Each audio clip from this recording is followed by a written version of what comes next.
Masih bersama Radio Silaturahim dan Nasil TV untuk Islam yang satu. Kita tengah membahas tema adabul adzan di sore hari ini. Bagi Iwan Ahwat yang ingin bertanya, silakan di 0218451512 atau di SMS di 0811999720. Baik, kita akan lanjutkan kembali dari poin yang kita bacakan tadi. Ada telepon dulu atau gimana Pak Ustadz? Diterima dulu? Baik, kita terima dulu saja. Halo, assalamualaikum. Waalaikumsalam. Ya, Ibu, dengan siapa Ibu, di mana? Ya, dari Ibu Epi. Ibu Epi, silakan Ibu Epi. Silakan. Volumenya Bang Yusuf tidak terdengar. Terputus? Terputus ya, baik. Baik, silakan dicoba kembali Ibu yang mau bertanya tadi. Kita lanjutkan dulu poin yang tadi kita sudah 13 poin dari adab-adab azan. Baik, tafadhol Ustaz. Ya. Baik, ikhwan akhwat pemirsa Rasil TV yang dimuliakan Allah dan pendengar Radio Silaturahim di mana saja berada. Yang ke-14 al-adabur rabi' asyar. Adab yang ke-14 itu at-tardidu khalfal muadzin. Artinya meniru ucapan muadzin, ya. Meniru ucapan muadzin. Jadi disunahkan bagi mereka yang mendengar azan di mana saja, baik itu di kendaraan, ya, di tempat rapat atau apa, silakan minimal dengan lisan yang pelan-pelan itu, ya. Yang penting kita ngikutin. Walaupun mungkin kalau kenceng semuanya bisa yang lain terganggu. Nah, dengan suara pelan mengucapkan kalimah yang disebutkan oleh muadzin. Kecuali pada saat muadzin mengucapkan hayya 'alas shalah. Jadi kalau Allahu Akbar, kita baca Allahu Akbar, ya. Ketika baca asyhadu an la ilaha illallah, kita baca juga asyhadu an la ilaha illallah. Nah, hanya pada hayya 'alas shalah dan hayya 'alal falah yang dijawabnya dengan kalimat yang berbeda. Dalam ini diriwayatkan oleh Imam Al-Bukhari nomor hadis 613, ya. Ya, dan juga dari Ahmad juga demikian. Disebutkan bahwa kalau mereka mengucapkan muadzin itu mengucapkan hayya 'alas shalah, kita jawab la haula wala quwata illa billah. Segitu. Ya, demikian pula hayya 'alal falah, kita baca la haula wala quwata illa billah. Nah, disunahkan pula menirukan ucapan muadzin ketika membaca as-sholatu khairum minan naum. Bagaimana jawabnya? Di sini disebutkan dalam hadis riwayat Bukhari nomor riwayat Ahmad juz 3 halaman 438 dari Mu'ad bin Anas dalam Sahihul Jami nomor halaman 614. Idza sami'tul muadzina, ya, apabila kamu mendengarkan muadzin, ya, yusawibu itu makanya kalimat taswib tadi, as-sholatu khairum minan naum, bis-shalah, ya, untuk salat. Faqulu kama yaqul, maka ucapkanlah sebagaimana ia mengucapkan. Jadi sama dengan ketika mengucapkan takbir atau mengucapkan syahadat dijawab dengan lafaz yang sama. Jadi hanya hayya 'alas shalah dan hayya 'alal falah yang dijawab dengan lafaz yang berbeda. Kemudian yang ke-15 adalah di sini disebutkan al-adabul khamis asyar. Qaulun wa ana inda tasyahadal muadzin. Ya. Jadi ucapan wa ana, ya, wa ana dan saya gitu. Saat muadzin bersyahadat. Nah, ada lagi ini. Ini juga aneh, ya, mungkin kedengarannya. Ini diriwayatkan hadis ini oleh Imam Abu Daud, Al-Hakim dan yang lainnya dari Aisyah. Ya, kalau dalam Abu Daud nomor 526, dalam Hakim juz 1 halaman 204 dan dalam Sahihul Jami 4742. Bahwa jika mendengar muadzin, kana idza sami'al muadzin adalah apabila mendengar muadzin, ya, yatasyahhadu, ya, mengucapkan kalimat syahadat, qala, maka beliau mengucapkan wa ana. Nabi mengucapkan dan saya gitu. Jadi artinya kan yang disaksikan Rasulullah tuh, tapi Rasul juga bersaksi seperti itu. Ya, Rasul juga bersaksi seperti itu. Maka Nabi pun mengucapkan kalimat yang sama. Jadi wa ana, dan aku bersaksi dan aku bersaksi. Itu. Jadi ini Rasulullah SAW. Nah, kemudian yang ke-16 ya. Yang ke-16 adalah al-adabus sadis asyar. Itu disebutkan bersolawat atas Nabi. As-salatu ala Nabi sallallahu alaihi wasallam. Ya, bersolawat atas Nabi. Jadi setiap muslim memang hendaknya bersolawat kepada Nabi sallallahu alaihi wasallam setelah azan berdasarkan sabda beliau, "Idza samitul muadzin, faqulu misla ma yaqulu, summa sallu alayya." Jika kalian mendengar muadzin mengumandangkan azan, maka ucapkanlah seperti yang dia ucapkan. Lalu bersalawatlah atasku. Tuh. Kemudian dengan lafaz salawat apa saja selain salawat Ibrahimiyah atau selain yang dibaca ketika bertasawuf dalam sholat. Jadi salawat apa saja selain dengan yang digandengkan dengan Ibrahim. Hadis ini merupakan salah satu fatwa ya. Di sini juga ada dasar dalilnya. Ini hadis riwayat Muslim nomor 384 dari Abdullah bin Amr ya. Nah, jadi demikian bersalawat Allahumma sholli ala Muhammad kan. Boleh, tapi juga yang lebih lengkap tentu dengan membaca zikir. Nah, yang ke-17 di sini adalah al-adabus sabi asyar, az-zikru ba'dal azan ya. Zikir ba'da azan, zikir setelah adzan.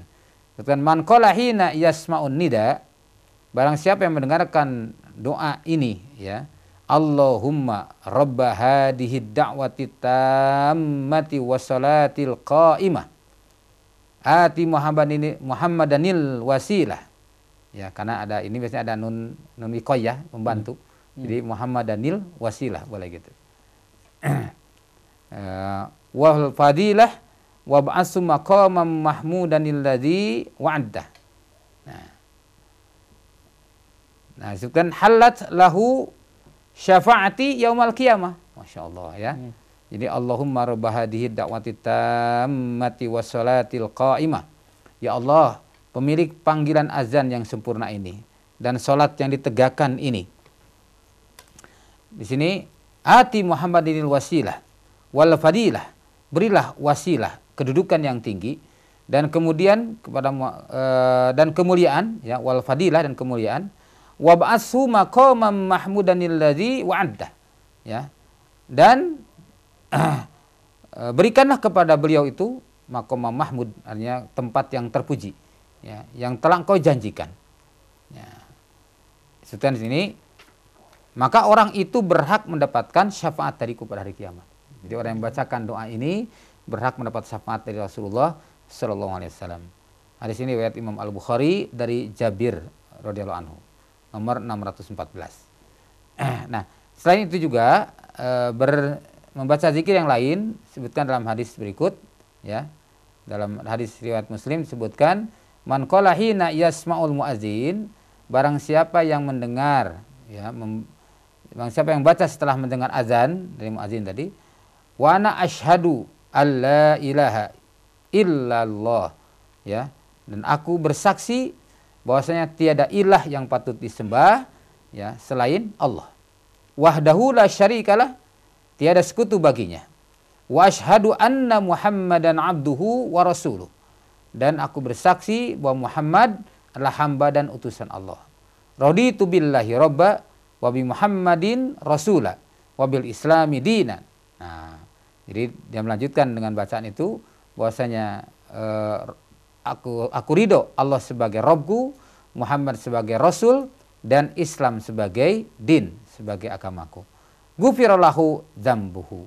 Nah, maka saya akan diampuni dosa-dosanya. Masya Allah ya. Ya mungkin hal yang baru ini ya.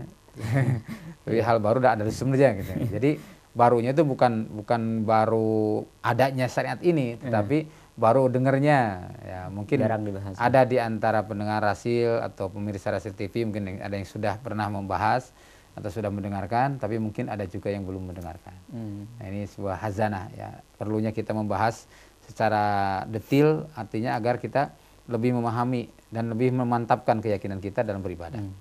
Nah, itu yang ke-17. Ya. Nah, kemudian yang ke-18, tanggunglah habisin ya. Iya. Ke-18 adalah berdoa di antara azan dan iqamah. Nah, ini penting juga ya. Rasulullah SAW bersabda di dalam hadis riwayat Ahmad, Abu Daud dan Tirmizi bahwasanya ad-du'a'u ya, ad-du'a'u la yuraddu bainal azan wal iqamah. Jadi ad-du'a, doa itu la yuraddu, tidak akan tertolak bainal azan wal iqamah, di antara waktu azan dan iqamah. Nah, ini kadang kita prihatin sampai sekarang masih ada saja, bukan hanya anak-anak, orang tua ya masih juga mau ngobrol padahal saat-saat mustajab. Tuh ya.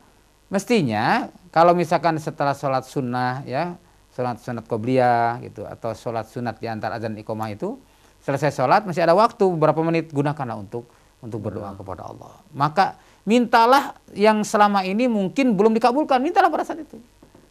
Dan kita harus yakin Allah akan mendengar. Dan Allah pasti mendengar kan? Allah pasti mendengar, Allah pasti mengabulkan. Ud'uni astajib lakum. Berdoalah kamu kepada aku, niscaya aku akan mengabulkanmu. Tapi tentu Allah yang Maha tahu kapan waktunya itu dikabulkan, lalu dengan cara apa, dalam bentuk apa. Nah, ini yang kita harus husnuzon kepada Allah dan ridho selalu kepada Allah. Jadi jangan, saya sudah sering tapi tetap aja nggak dikabulkan. Nah, ini buruk sangka kepada Allah. Ya, Allah tuh Maha tahu. Ya, apakah dikabulkan dalam waktu cepat atau lambat? Apakah dikabulkan dalam bentuk yang sama dengan permintaan kita atau dalam bentuk lain? Atau dipakai untuk menghapus dosa-dosa kita? Tapi yang pasti tidak akan sia-sia. Gitu. Dan tidak akan ditolak, semua permintaan yang disampaikan di dalam azan iqamah, di antara azan iqamah itu adalah akan diterima Allah. Kecuali kalau makanan yang kita makan barang haram, minuman yang kita minum minuman haram, pakaian yang kita pakai pakaian haram. Kalau seperti itu memang dijamin dalam hadis sahih Muslim itu tidak akan didengarkan oleh Allah SWT. Itu ya, diceritakan orang yang sedang di perjalanan jauh ya, padahal semestinya dia punya potensi mustajab kan, sedang perjalanan jauh. Dia berdoa kepada Allah, ya Rob, ya Rob. Tapi wamat amuhu haramun, yang dia makan yang haram, wa mashrabuhu haramun, yang dia minum yang haram, wa gudiya bil haram, dan dia pun dagingnya tumbuh dari perkara yang haram. Fa ana yustajaba lahu, bagaimana Allah mengabulkan doa orang ini? Jadi makanya Rasul bersabda, man nabata lahmuhu minas suhti annaru aula bihi. Barang siapa yang dagingnya tumbuh dari perkara yang haram, maka neraka lebih pantas baginya. Nah, maka hamba-hamba Allah, ikhwan dan akhwat yang dimuliakan Allah Subhanahu wa taala, hendaknya berhati-hati dalam ini. Kalau doa kita tidak terkabul, maka kita evaluasi dulu. Boleh jadi doa kita tidak ikhlas. Boleh jadi doa kita terhalang dengan barang yang haram, ya, harus dibersihkan. Nah, atau mungkin karena kita tergesa-gesa, ya, atau buruk sangka kepada Allah, atau mungkin Allah kan Allah Maha tahu belum saatnya diberikan, atau Allah akan berikan dengan bentuk yang lain, atau Allah akan menjadikan sebagai penghapus dosa-dosanya tuh. Yang pasti Allah tidak akan pernah zalim kepada hambanya. Itu. Yang 19 adalah di sini 19 adabut tasyi asyar, yaitu adamu faraqatil masjid ba'dal azan. Nah, ini hati-hati nih. Ya, tidak meninggalkan masjid setelah dikumandangkan azan. Jadi kalau azan itu dikumandangkan, itu setan terbirit-birit, lari itu. Nah, kita jangan ikut-ikutan setan. Begitu azan pada lari itu. Nah, kecuali ada kepentingan, ya, dalam artian kondisinya darurat.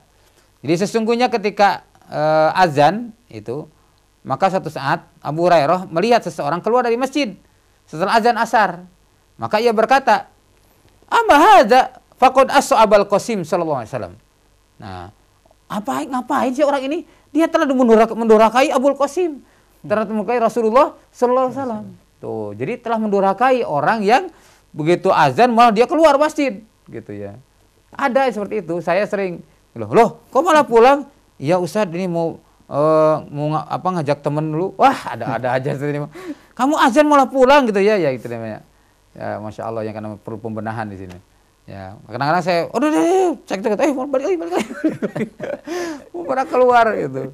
Nah, Masya Allah ya.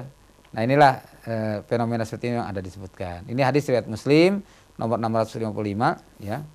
Kemudian yang terakhir, yang ke-20 ya, disebutkan di sini adalah adamul ishrun, yaitu jala waktu kaf bainal azan wal iqamah.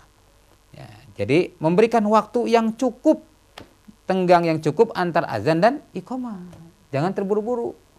Gitu. Hendaknya ada jeda waktu. Maksudnya apa? Ialah pertama adalah untuk memberi kesempatan kepada orang yang sedang berwudu, ya. Juga orang yang sedang berjalan, ya, dari rumah, kan tidak semua orang dekat, tidak serentak. Nah, akhirnya kadang-kadang sholat jamaah jadi masbuk hanya karena ini terburu-buru iqamah gitu. Berbeda kalau misalkan dalam kondisi darurat. Ya, kondisi darurat seperti contoh di pesantren Al-Fatah itu, kalau pas mungkin dalam setahun bisa setahun sekali itulah tidak ada jeda antara azan dan iqamah, yaitu pada saat tabligh akbar yang menjelang Ramadan. Itu karena memang puluhan ribu yang datang, ya. Jadi mereka sudah pada di masjid semua kan. Nah, tidak ada yang tunggu lagi. Bahkan itu pun tidak masuk semua kan, bisa 3 atau 4 kali yang sholat itu. Ya, waktu kemarin aja tercatat itu lebih dari 20.000 yang kemarin itu. Yang itu yang ada di buku tamu. Gitu. Yang tercatat itu. Nah, jadi kondisi seperti itu memang darurat, maka setelah azan langsung iqamah. Gitu. Boleh. Tapi kalau dalam kondisi normal, hendaknya kita berusaha untuk memberi waktu, ya, kepada orang-orang yang akan berwudu dan kemudian akan menuju ke masjid. Dalam hal ini, dalam hadis yang dilakukan oleh Abu Syekh dalam kitab Al-Azan, ya, dalam Sahihul Jami juga disebutkan, halaman 150, bahwa berikanlah tenggang waktu yang cukup antara azan dan iqamah kalian, hingga orang yang berwudu dapat menyempurnakan wudunya dengan tenang, dan orang yang makan dapat menyelesaikan makannya dengan tenang. Tuh, Masya Allah, sampai seperti itu. Karena kan tidak boleh buru-buru, ya. Nah, demikian ikhwan fillah wa akhwat fillah 20 adab, ya, dalam masalah azan. Walaupun baik, ikhwan akhwat yang dirahmati Allah, dipersilakan bagi yang ingin bertanya di SMS 08111999720. Kita jeda sebentar.